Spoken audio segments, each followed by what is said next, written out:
نااہل وزیر اعظم نے توہین عدالت کے ریکارڈ قائم کر دیے ہیں، ساتھ ہی بغاوت کی کال دے دی ہے۔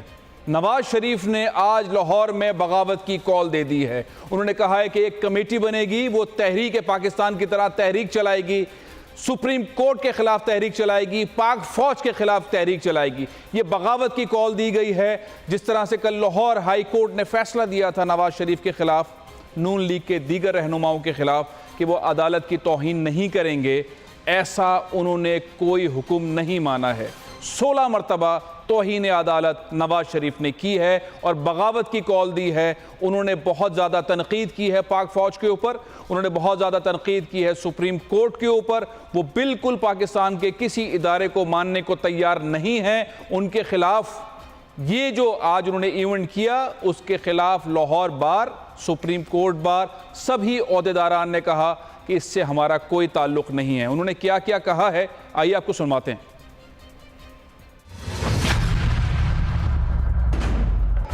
نااہل نواز شریف عدالتی احکامات کے باوجود توہین عدالت کرنے سے باز نہ آئے اور عدالتی احکامات کے باوجود P T V نااہل Nawaz Sharif کا خطاب براہ راست نشر کرتا رہا۔ پیمرا اور اس کے چیئرمین ابصار عالم کی جانب سے کوئی عملی اقدام نظر نہ آیا۔ لاہور میں مسلم لیگ نون کے زیر اہتمام وکلا کنونشن سے خطاب کرتے ہوئے نواز شریف نے اپنی نااہلی سے متعلق وکلا کے سامنے مختلف سوالات رکھے، جن میں سپریم کورٹ کے فیصلے کی مزید توہین کی گئی۔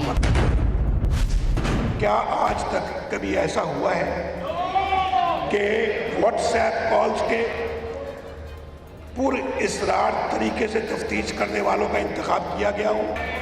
کیا نیب کو اپنے قواعد و ضوابط سے ہٹ کر کام کرنے کے لیے کوئی عدالتی ہدایت دی جا سکتی ہے؟